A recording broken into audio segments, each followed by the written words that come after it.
Meus queridos amigos, é um prazer estarmos aqui reunidos novamente para mais um Café com Luz. E esse espaço que a gente está habituado a tratar de maneira informal sobre a nossa essencialidade, a nossa espiritualidade, é um espaço que a gente convida você a estar aqui virtualmente conosco. E para esse café, o nosso convidado já chegou ali. Gente, ele é historiador dentro do movimento espírita, pesquisador, palestrante, trabalhador da FEB, é o Samuel Magalhães. Muita coisa, né, rapaz? Ô, meu amigo, que satisfação. Isso, satisfação nossa. Vamos lá tomar esse café, Samuel? Vamos lá. E a gente estava conversando, né, Samuel, antes com o pessoal aqui da produção, falando anteriormente com você a respeito do nosso tema. Vamos falar sobre imortalidade? Vamos falar sobre imortalidade. À luz da doutrina espírita. E assim, eu sei que é bem rápido, é um cafezinho. Mas introduz pra gente, Samuel, a gente anteriormente estava tratando do tema somos ou não somos imortais? O que é permanente, o que é impermanente? É bonito, né? Quando a gente usa assim. O que a doutrina espírita traz nesse sentido? Porque a imortalidade não foi o espiritismo que trouxe isso para a humanidade, né? Não, a imortalidade, como muitas outras ideias que o espiritismo trata e trabalha, elas não pertencem, não surgiram com a doutrina espírita, mas elas fazem parte das civilizações desde as eras mais recuadas. Então nós vamos encontrar esses conceitos dentro dos povos mais antigos, como os egípcios, os persas, os gregos, os romanos também, e mesmo dentre os judeus, nós vamos encontrar aqueles que professam a crença na imortalidade. Então, na verdade, o espiritismo, digamos assim, trouxe de volta essa questão, aclarando-a em muitos pontos obscuros que existiam, de modo que hoje, confortavelmente, nós podemos estudar e discutir sobre o tema dentro da doutrina espírita. Ou seja, com todo o agregado de conhecimento, de maturidade, do senso intelectual, do senso moral, mas também desse senso espiritual, a doutrina espírita, no momento de maior maturidade da humanidade, vem trazer um assunto que é inerente. Eu acho que isso já vem da nossa... Acho que até os povos mais primitivos sempre tinham algo que dizia que ele era mais do que o que era ponderável. É por aí, Samuel? Os pesquisadores do tema, os antropólogos e alguns outros, eles demonstram que há uma preocupação do ser humano, desde o período das cavernas, por exemplo, em sepultar os seus entes queridos, os seus mortos. E isso, segundo as análises, os estudos feitos, deriva de uma crença intuitiva de que a alma sobrevive à morte do corpo. É tanto que em alguns desses povos, em algumas dessas tribos, havia o costume, o hábito de, junto com o corpo, sepultarem, aí colocarem alimentos, instrumentos de caça, de pesca, porque para eles a alma continuaria a sua jornada e necessitaria desses petrechos, desses instrumentos no seu novo caminho. Quer dizer, era uma forma imperfeita de compreensão da imortalidade, mas demonstra que esse germe faz parte do ser humano. Ele é inerente a todos nós, como criaturas de Deus, como seres criados por Deus. E esse é um assunto que continua muito tocante, né? Porque você falar da sua mortalidade é algo assustador, não é? Até os dias de hoje, é desafiador lidar com o fenômeno da transformação, da destruição, mesmo entre aqueles que se dizem imortalistas, né, ou espiritualistas, ou mesmo os espíritas, há ainda um tabu. Será que é uma forma distorcida? Será que a gente não entendeu direito essa proposta? Será que o advento do espiritismo não estaria sendo bem aproveitado por nós? Olha, na verdade, aqueles que descreem da imortalidade compõem um número muito pequeno de pessoas, né? No fundo, eles acreditam na existência de alguma coisa além do corpo físico e que sobrevive à morte biológica. Agora, quanto à compreensão desse fenômeno, do que é que acontece, qual a destinação da alma depois do decesso do corpo, isso só o Espiritismo vem trazer com uma meridiana clareza. Apesar de que outras doutrinas de subido valor e respeitáveis também tratam do assunto, mas é um assunto que sempre tem comparecido envolto em determinados mistérios, em determinados tons obscuros. Mas o Espiritismo vem nos falar de uma maneira muito clara sobre essa questão. De modo que os espíritas, aqueles que se debruçam sobre o estudo, sobre a análise, do que Allan Kardec nos legou e que outros espíritos vêm nos trazendo, não podem ter nenhuma dúvida sobre essa questão da imortalidade. Agora, primeiro, para acreditarmos na imortalidade, nós temos que crer na existência do espírito. E essa é uma pergunta que Allan Kardec faz. Ele tem a oportunidade de fazer isso quando tratando a codificação. Há espíritos.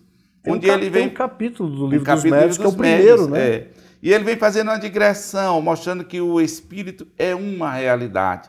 Então, essa questão da existência do espírito é o primeiro passo para essa compreensão. E que hoje, por exemplo, nós podemos até avocar em defesa da existência dos espíritos, por exemplo, Maurício, uma coisa até que está muito em voga, que são as experiências de quase morte, que foi muito tratada aí por alguns pesquisadores, por alguns médicos, como Raymond Moody e alguns outros, que têm demonstrado, nesses casos, de que o espírito realmente existe, porque ele se vê fora do corpo, apartados, a sua consciência fica apartada da vestimenta física, numa demonstração clara de que o espírito é uma realidade, não uma ilusão, uma ideia, uma ficção. A tal da memória extrasensorial. A memória extrasensorial. Porque se o cérebro estava comprometido, não estava tendo as funções regulares, como é que ele pode ter guardado determinadas... Guarda essas reminiscências. Então, essas reminiscências, na verdade, elas são da alma, do espírito. E, muitas vezes, o cérebro não consegue permitir essa lembrança. Mas elas formam uma realidade. E não é de hoje. Quando você pega, por exemplo, o mito de tratado em Platão, está lá no livro A República, no último livro, no livro 10 da República, é uma experiência de quase morte, em que esse soldado panfiliano vai ao mundo espiritual e retorna para falar dessa realidade. Só que hoje a ciência começa a dar seus passos, confirmando o que já se sabe dentro das religiões. Você ouviu aí? Nosso pão de queijo ficou pronto, Samuel. Eu ouvi, fiquei até feliz, porque falar só de espírito sem se alimentar, às vezes não é tão fácil, né? Então você que está aí também, vai pegar o seu pão de queijo, seu lanchinho, seu café. A gente volta já já com mais esse bate-papo sobre imortalidade com Samuel Magalhães. A gente volta já já.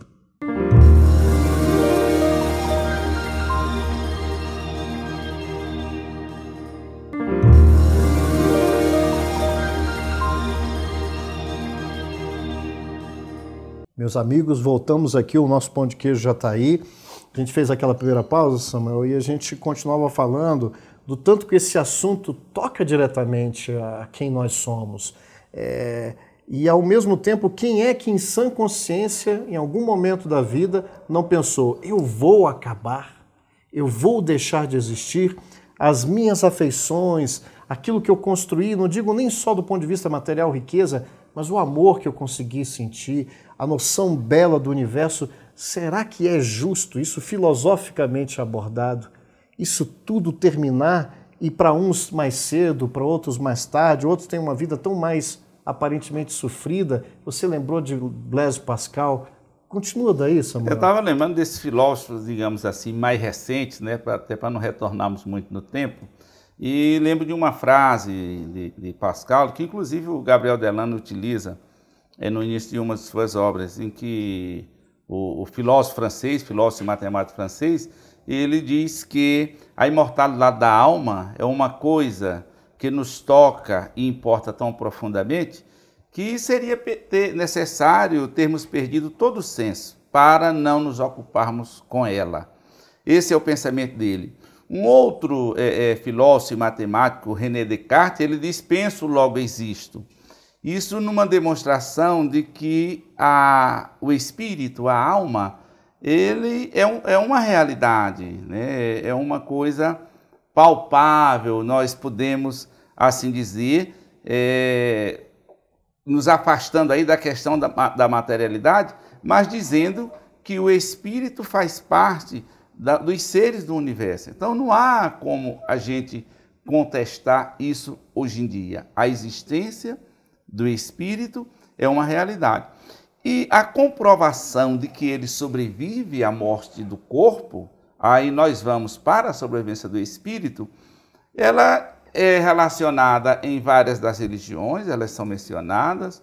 Nós temos o caso clássico de Jesus, que depois do Gólgota, 3 dias depois, aparece a Maria de Magdala, depois aparece a Pedro e alguns dos outros apóstolos, passa 40 dias com ele, caminha com 2 deles a caminho de Emaús, né? Ou seja, e come com eles, quer dizer, sob o ponto de vista religioso, cristão, a imortalidade da alma, ela pulsa nesse momento, apesar de que existem outros instantes também dentro dos textos evangélicos, como quando Jesus vai ao Tabor, que é o momento da transfiguração e que surge ao seu lado ali os espíritos de Moisés e Elias. Mas a ciência espírita, aliado aí à ciência acadêmica, proporcionou fenômenos de extraordinária beleza e incontestáveis, que foram os processos de materialização, estudados aí a partir de 1869, 1870, encabeçados por William Crookes, por Marie Curie, Charles Richer também. E alguns outros pesquisadores, entre eles Delany, espírita, Aksakoff, em que os espíritos se materializavam através dos médiuns, se deixavam tocar, pesar, inclusive tirar a temperatura, conversava com as verificava pessoas. Verificava a pulsação, o médium estava ao lado do espírito. Então, e foram fotografados. Além desses fenômenos, um fenômeno interessante que eu acho assim de extraordinária comprovação dessas comunicações são os artefatos em parafina produzidos pelos espíritos, que materializados, nessas reuniões levavam recipientes com água e parafina liquefeita, aquecida, e o espírito continuamente colocava parte do seu corpo, ou a mão ou o pé, na parafina e na água e formava luvas. E essas luvas, por exemplo, na mão vinha acima do pulso. Inclusive, nós temos uma dessas exposta na FEB, no Rio de Janeiro. Seria impossível a pessoa depois tirar. Então, são artefatos que demonstram a existência do espírito, a sobrevivência e que afasta terminantemente a tese de alucinação coletiva que alguns insistem em tratar, que é um obscurantismo total dessas pessoas. Na verdade, hoje em dia está mais difícil provar que nós somos mortais do que imortais. A questão não é nem só de prova, né, Samuel? Não é mais de entendimento. De entendimento. Porque aqueles que dizem isso, que é o fim, que são os materialistas, que não existe corpo espiritual, são pouquíssimos e nem eles acreditam em si. Se você for a fundo, não há essa crença na verdade que eles tentam propalar, porque ela não é a verdade plena, não? Então, hoje em dia, não há como afastar. E mesmo aqueles que não têm esse contato com esse tipo de provas, que foram produzidas em laboratórios, intuitivamente, eles têm essa convicção, porque isso faz parte da gente, isso é inerente a nós. Só num desvirtuamento é que o espírito se desvia dessa crença de que ele mesmo existe e que sobrevive à morte do corpo. Né? Do ponto de vista filosófico, Kardec coloca isso muito claro, né? Que o mergulho, né, nesse mundo de energia densa que é o corpo, ele tem um propósito e ele é o transitório, ele é que é o fugaz, mas que esta imortalidade ela tem propósitos dentro dessa questão existencial. A gente vai estar chegando aí para o final do nosso segundo bloco e seria interessante, né, a gente abordar, a gente estava conversando sobre isso no intervalo. Vamos passar para o nosso telespectador em que é essa contribuição mais madura trazida pelos espíritos, através do trabalho de Kardec, continuando as obras complementares, em que não só o conhecimento da imortalidade, mas essa reflexão e essa interiorização desse conceito, em que na nossa vida, nessa jornada, ela pode ter uma função prática, o que pode nos ajudar nisso. Mas Samuel vai abordar esse tema no nosso terceiro bloco. Daqui a pouquinho a gente come mais um pãozinho de queijo, toma um cafezinho, um gole d'água, né, Samuel?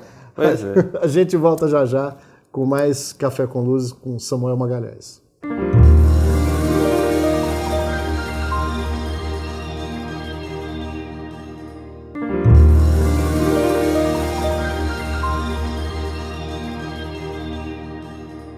Meus amigos, chegamos aqui, vamos iniciar o nosso terceiro e último bloco desse bate-papo gostoso aqui com Samuel Magalhães a respeito da imortalidade. Samuel, a gente não para nem no intervalo, né? E a gente falava sobre essa questão que Kardec trouxe até em duas questões. Uma na questão 23, onde ele pergunta o que é espírito, com E minúsculo, né? Em que ele fala que é o princípio, né?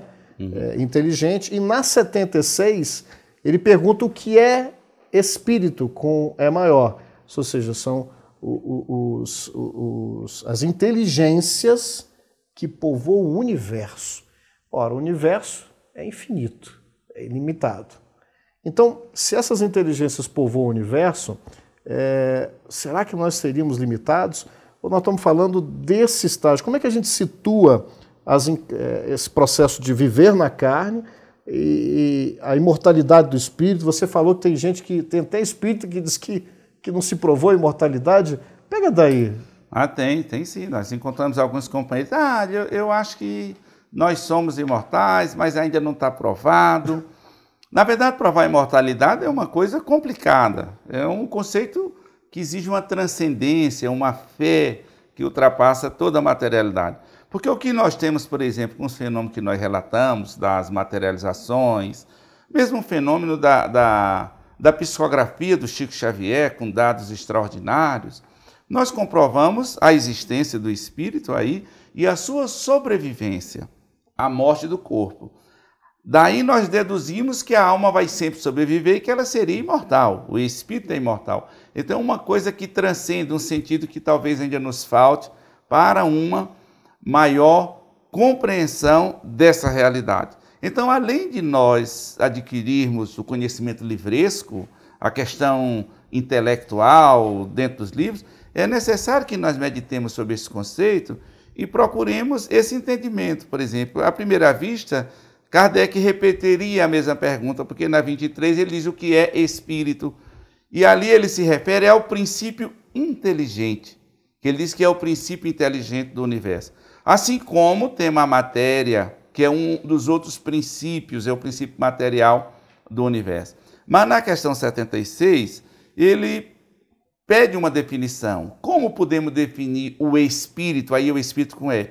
E aí ele está falando dos indivíduos, que é a individualização do princípio inteligente. Da mesma forma, por exemplo, que essa mesa que nós estamos utilizando, ela é a individualização do princípio material, ou seja, é uma parte do princípio material da qual foi feita. Com a diferença de que o espírito, segundo nos diz o livro dos Espíritos, a sua existência não tem fim. Allan Kardec teve o cuidado de perguntar, mas a alma sobrevive sempre.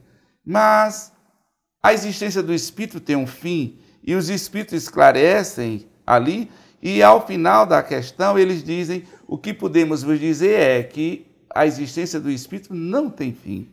Então, ele nos leva a essa consideração num outro patamar, de que não só sobrevive, mas também é imortal. Não somos eternos, às vezes até usamos em alguns autores até espirituais, mas etimologicamente não é um uso correto, porque a palavra eterno quer dizer que não teve começo e nem teve fim. E esse início. Só Deus.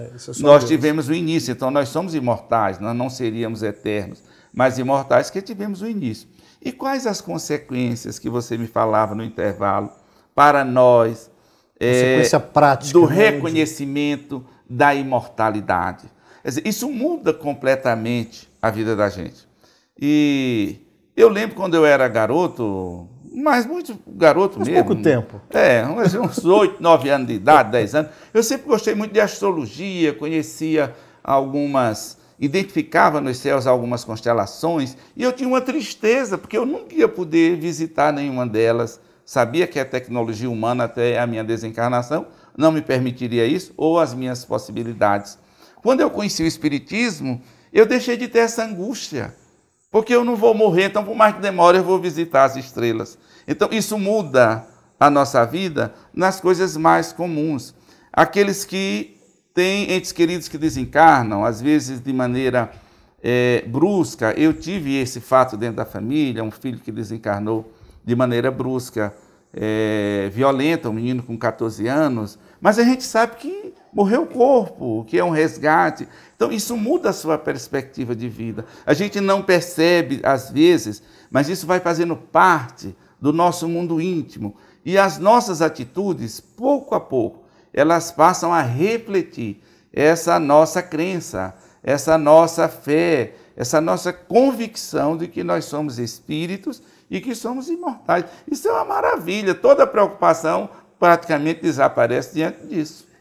Essa incerteza no futuro, no porvir, ela que angustia, a gente falava sobre o temor da morte, e é obviamente que isso é impactante, você sofre uma perda momentânea. A gente já teve cafés aqui até com a Neuza Zapponi falando sobre as perdas, mas se você interioriza, se você não apenas crê, como você falou, se você tem essa fé, é diferenciado, porque você, veja bem, você está colocando a questão pessoal, seu filho, você perdeu o seu filho, você perdeu esse ser amado, não perdeu, vai haver uma lacuna de um contato mais próximo, mas voltaremos, e não é só voltar quando eu desencarnar.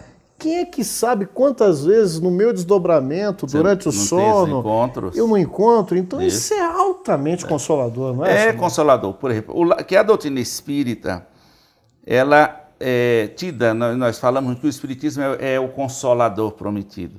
Mas ele não só consola, primeiro ele esclarece. Olha o que Jesus diz: conhecereis a verdade e a verdade vos libertará. Então vai nos libertar desses medos, dessas angústias, mostrar quem é a nossa realidade. E aqueles que temem muito a morte, ou é pela dúvida, que alguns têm dúvida de que a alma existe, e outros têm medo de enfrentar a própria consciência, pelos atos praticados em vida. Então esses temem também a morte. Mas a crença na imortalidade, a convicção na imortalidade, ela muda a nossa perspectiva de vida, ela muda a nossa maneira de encarar os problemas em nossa existência, inclusive aí o chamado perda de entes queridos, que na verdade não há uma perda. Eu acho que o papel consolador do Espiritismo, ele passa também por essa questão de trazer essa convicção de que nós somos imortais. E isso é, digamos assim, descobrir isso é um prêmio extraordinário. Ao mesmo tempo, nós lembramos aqui, muito será pedido a quem muito se tenha dado. Então, ter o conhecimento dessa realidade de uma maneira tão palpável, nos dias de hoje, nos traz uma responsabilidade maior, que não podemos mais bancar os desesperados diante de determinados eventos da existência, porque nós temos o conhecimento. Então, nós precisamos fazer isso, porque nós influenciamos as pessoas à nossa volta. Olha, a gente gostaria de continuar nessa levada, mas eu vou ter que interromper. E, assim, nesses segundinhos finais, além do agradecimento, Samuel, dizer como isso é tocante. Você estava falando aqui, eu já estava me alegrando de novo, porque é a gente, pela imortalidade, dar o devido valor àquilo que tem que ser dado, sem desmerecer o mundo material, as circunstâncias, mas projetar valor nessa edificação íntima que é absolutamente espiritual. Deixa eu te agradecer, Samuel. Obrigado, Maurício, você. Prazer estar com vocês aqui e poder participar desse debate tão... faz tão parte de nós. Parte de nós. Um beijo no coração de todos vocês. Até o nosso próximo café.